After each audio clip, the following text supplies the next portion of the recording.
I am terribly sorry for some problems with the quality of the sound in this video. After 2 months of not recording any new videos, I installed a microphone very close to my shirt. Nevertheless, I hope you will find the information in this video useful and will forgive me this small mistake with the wrong installation of the mic. Hello.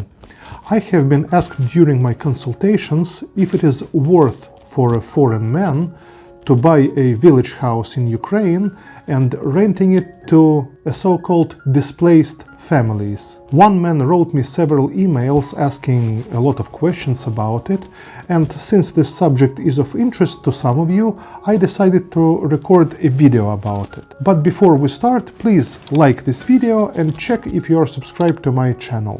Indeed, there are many displaced people, or as we call them, temporarily moved people and families from areas next to a war zone, as well as people from temporarily occupied territories by Terror Russia. These people have to live somewhere, and rental in big cities is not cheap. Rather than renting an apartment for $100 or $200 per month, in which owner invested $50, $60, $70 or even $100,000, many apartment owners wait until the rental prices return back to those numbers that were before the war. Or they rent those apartments at not such low prices as these displaced people can pay. Prices for refurbishment these days are enormous, and all those so-called couch places in refugee centers, where about 15 people live in one room and that are offered by government for free, they are all occupied. Indeed, a lot of people in Ukraine are in need for a place to live these days, and most of such people do not have money to rent apartments in big cities, and I think maybe 1/3 or maybe even half of these people would like to live in a village. The question I hear from foreign men during my consultations: is it worth buying several cheap village houses in Ukraine, rent them to the so-called displaced families for $100 or $200 per month, and after the war is over, sell them to these people with profit? Or maybe to other families who will be in need to live somewhere? These are pretty good questions, and here is my personal opinion about it. So Jim asks, I saw some neglected $500 houses on YouTube, and I was wondering why they aren't being used for displaced war refugees. Do you know why? Answer to this question is obvious, because all those houses are owned by somebody, and you just cannot let in someone to live in somebody else's house. It is somebody else's private property. Not possible just to let people in there, even if nobody lives in that house for a very, very long period of time, even for 10 years, for 20 years, or for 30 years. It is private property. Then Jim replies, why haven't the owners offered them, and why haven't displaced people asked to use them? If the owners offered them temporarily, would the displaced people want to stay in them? A pretty good question. And many people who are temporarily moved or displaced in Ukraine, they do not have a lot of money. Some of them cannot afford even to rent a house for $100. Actually, it is a huge problem, and many people, because of that, do not want to offer their houses and apartments, even in small cities, to such displaced families. I know that some displaced people would love to live in village houses, but not in ones that cost $500 or $1,000. Those houses that you can buy for $3,000 to $5,000 that I reviewed would be popular, and I think a house that costs around, well, $4,000 to $5,000 could be rented for maybe $100 or $150 per month. And I think it is possible to find tenants for those houses. Then Jim asks, how would they pay for their food and winter wood and electricity, etc.? You have to understand how people live in Ukrainian villages,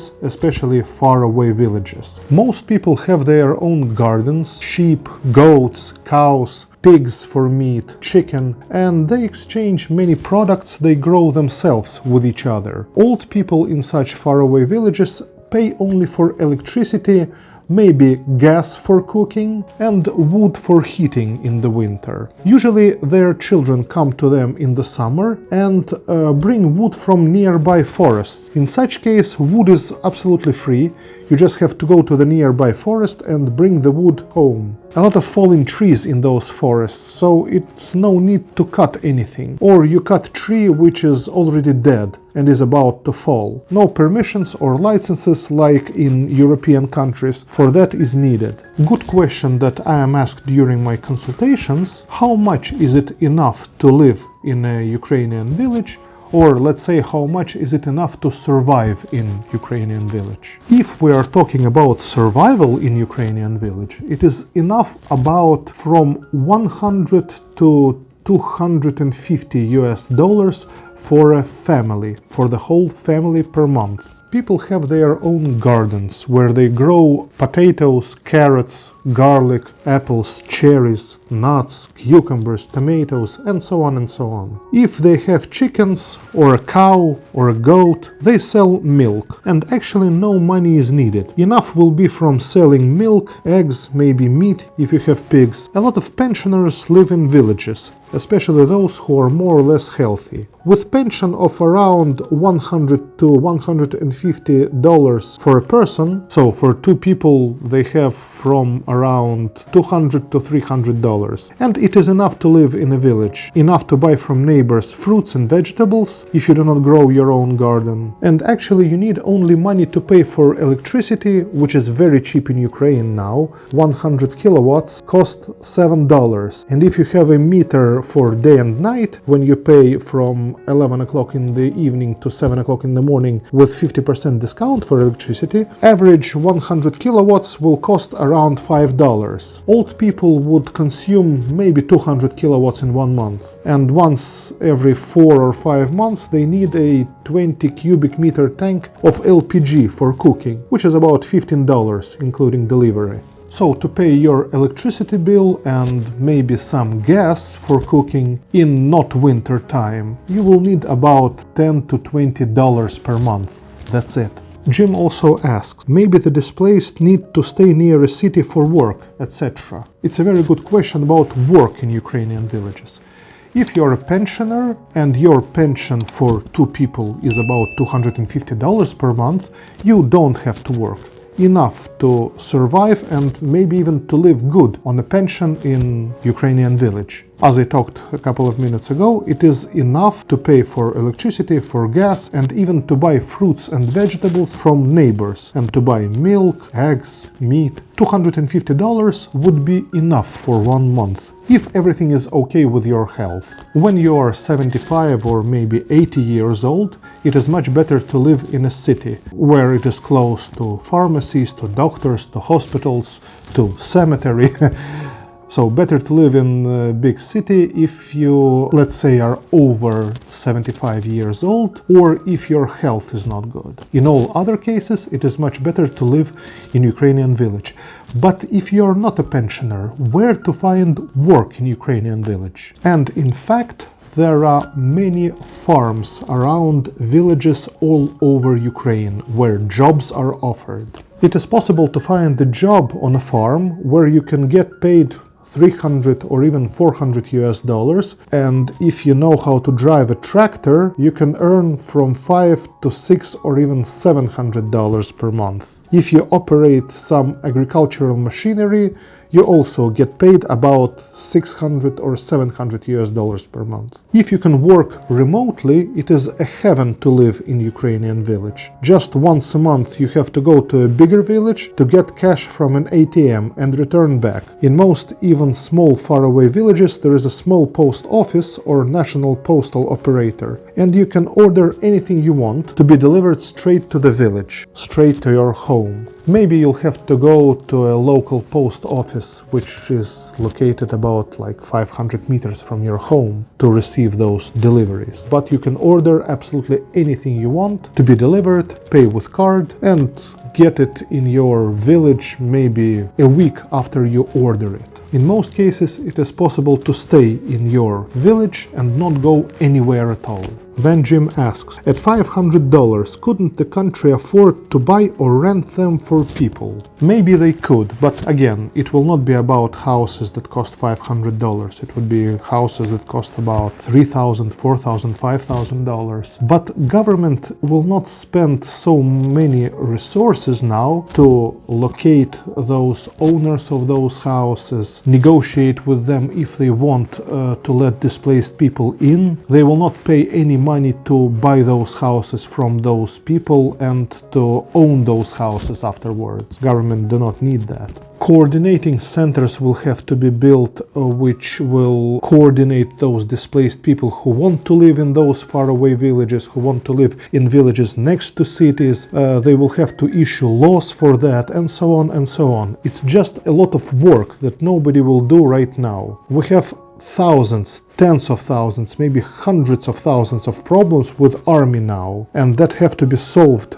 as soon as possible. So government will not do anything with buying or renting houses in villages for people right now. Maybe after our victory there will be such programs, but not during the war for sure. Then Jim writes, I considered paying you to find one of the better $500 houses that I could offer to displaced Ukrainians, but I don't think they would be interested. First of all, I do not know from where you got that number, $500 for a house. It would be a barn, or maybe a house that has to be demolished and built a new one. So it just may be the price of a piece of land with some barn on it, or a very, very old house which has problems with the roof, with everything. So not possible to live in that house, and you will just have to invest several thousands of dollars or euros just to be able to live there, or let's say to survive there, not to live there. There is no even $1,000 or $2,000 houses where you can live straight away. So cheapest would be about $4,000 to $5,000 per house. I discussed that question of buying a house in Ukrainian village in great details in my previous videos. Links will be in the description, so watch those videos again. And if you buy a house that costs about $5,000, it would be possible to rent it to people, to displaced family, for maybe $100 or $150 per month. And after the war is over, I think it would be possible to sell that house for maybe $10,000, because I think demand in village houses will be much higher than it is now, after the war is over and after everything stabilizes in Ukraine. But don't watch those videos from bloggers who record videos for content where they claim you can buy a $500 house in Ukrainian village. No. Minimal price for a, let's say, decent house would be about $5,000. My conclusion: theoretically, maybe it would be great now to invest $5,000 in Ukrainian house in a village. Buy maybe 3, 4 or 5 such houses. Well, you invest about like $25,000 to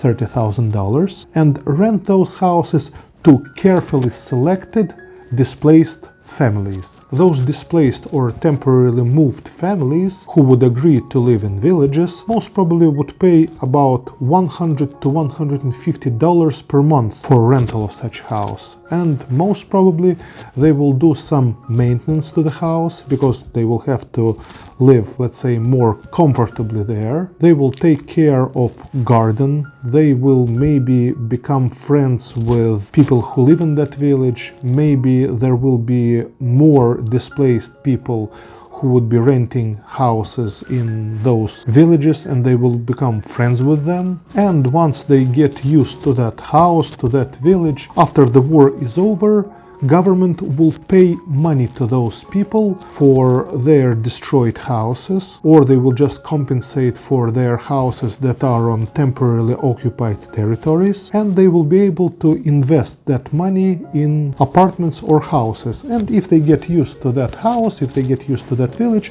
most probably they would want to buy a house from you, a house in which they lived. But of course, price for that house will be about 2 times or even more higher, because after the war I am sure many people will return from abroad. They will return from abroad with money because they work in Europe and they collect money now, and I am sure that more than half of people who moved to Europe will not want to live in Europe. They would want to come back to Ukraine. Of course, maybe 30% will stay in Europe, but more than 50% will return back, and they will have to live somewhere. Of course, half of those people will have their own apartments to where they will return, but 50% of those 50% will have to buy something new. And of course, demand in apartments, in houses after the war is over in Ukraine will be very, very high, and the price will be 2 or even 3 times higher than it is now. Another question is how to buy such houses in Ukrainian villages and not spend so much money for searching them, for checking documents, for registering documents, and so on, that I discussed in my previous videos, especially for a foreign man. And that's a good question to which I don't have any answer yet. If there will be many of you who would be interested to buy a house in Ukrainian village, please write in comments, and I'll think of some ideas or on some maybe methods on how it is possible to buy such houses and not spend a lot of time and thus money for searching and for locating, for checking documents, and so on and so on. Just write in comments and I'll discuss it with you in comments to this video. If any of you need my personal assistance, help or advice, feel free to email me at my email address, and I always glad to help those people who really need help. Please do not forget to like this video and subscribe to my channel if you haven't already done so. And feel free to ask any questions you want in the comments to this video. I will be glad to answer them briefly. In the meantime, I wish you all good luck, success, happiness, joy, tranquility, and of course, stay healthy and wealthy.